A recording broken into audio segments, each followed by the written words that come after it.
sa mga mahilig sa seafood dyan at of course, Japanese food for sure ay natikman nyo na ang paborito ng marami, tempura. Pero why not try na gumawa ng perfect version nito sa iyong mga bahay? Alamin natin kung paano nga ba yan dito lang, Sarap Pinoy. Sino ba naman ang hindi mai-inlove sa tempura?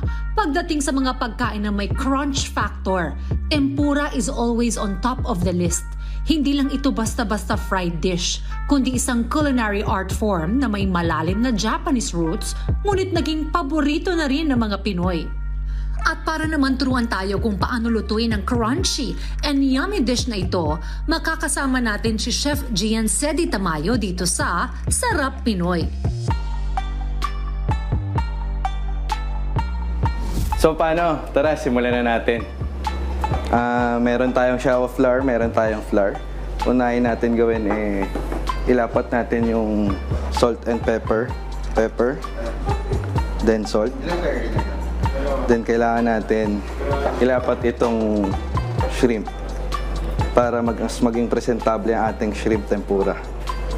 Pipress lang natin ito ng konting-konti.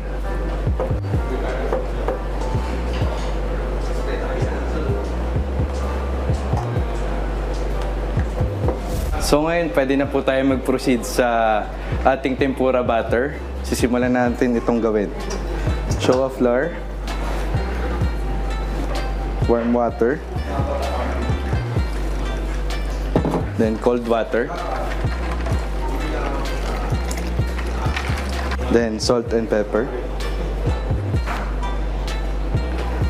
Then kailangan po natin itong haluin para mas maging fine yung tempura batter natin. Hindi po kasi pwede itong maging buo-buo dahil pwede siyang maging mahilaw sa loob ng ating shrimp tempura.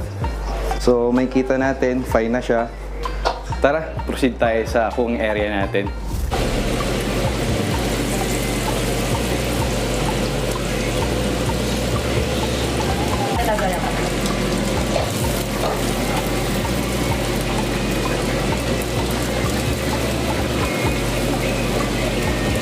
Okay, bali ngayon po ay luto na ating shrimp tempura.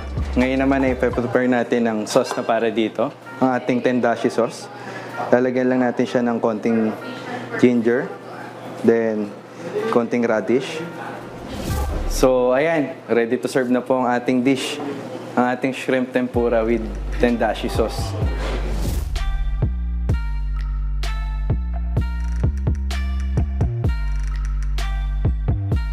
Hindi lang ito simpleng fried food, it's a celebration of flavors, a masterpiece of simplicity, and a reminder that even with the humblest ingredients, we can create something extraordinary.